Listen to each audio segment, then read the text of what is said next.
effective communication, in my opinion, is speaking in a way that people will listen, but also speaking in a way that the person listening absorbs what you're saying, remembers it, and then is able to retell that story, or is able to um, reiterate whatever you're saying in their own words to another audience. I think that's the trick. If you're able to do that, if you're able to go from not just speaking, but speaking in a way that someone's listening, absorbing, and then retelling the story, then you've really killed it. I think the key elements to effective communication are sometimes the opposite of what you've been told good public speaking is all about. So I think short sentences is important. That kind of stuff is important. Being able to use words that your audience understands is important.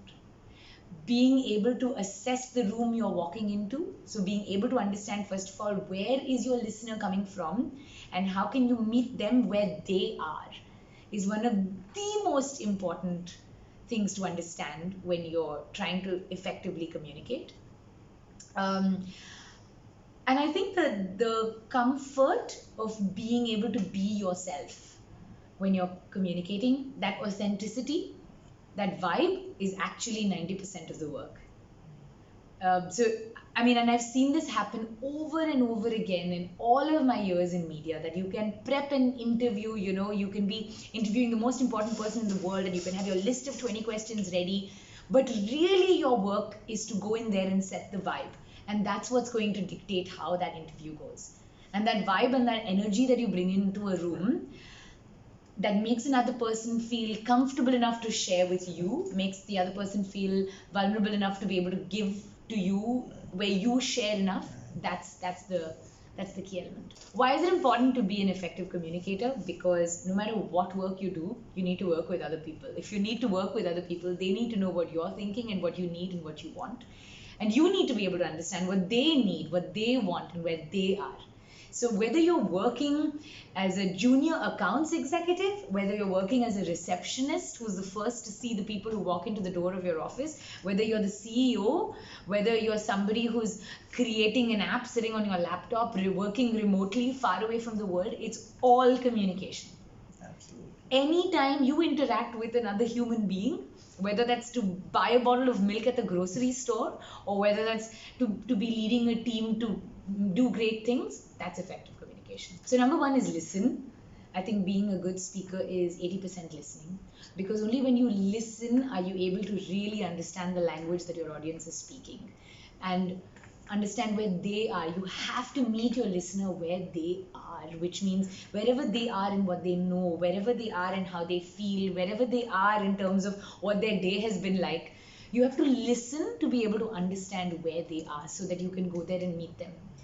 I think the next really important thing is to start with why, is to always lead with intent.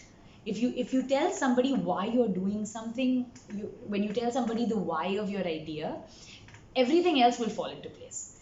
Very often, I think I see speakers do this all the time, is that they talk about how their business functions and how they plan to do this and all the intricacies of the logistics of the way people and things and places are going to move. All of that is not really important. The really important thing is why. And the third and really important thing, I believe, is to use storytelling a lot more. The less you crowd people's minds with unnecessary data and pie charts and stats and graphs and numbers, no one cares. Just tell us a story. We are hardwired to remember stories and to make stories. Stories are worth retelling, right? And you can only retell something that you remember.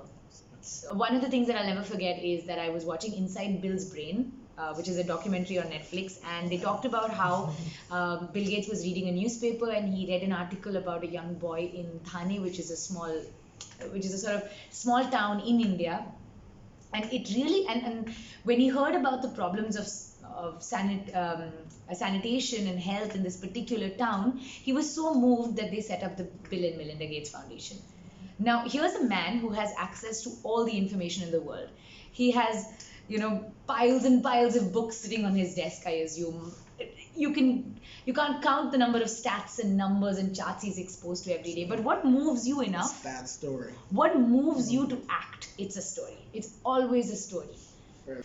So if you do want to join the media industry right now, the first thing you should be aware of is that media is changing. It's changing so rapidly that we can't keep track. Formats that worked for literally 100 years don't seem to work anymore, and new formats are emerging. But I think as a person who has a voice in the media, it's important to understand, number one, you have a voice. Number two, what do you want that voice to stand for? And what are the stories that you want to tell? Right? What do you want?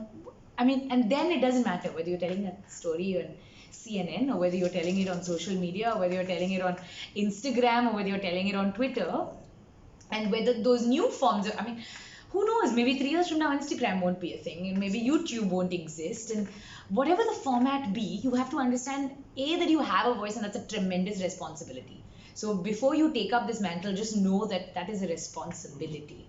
If you're going to have your voice amplified and someone else is going to listen to it, thousands of other people, you better know that that's a responsibility. And second, that you have a choice in the matter of whose stories you want to tell. So ensure that you're using the energy in the right way.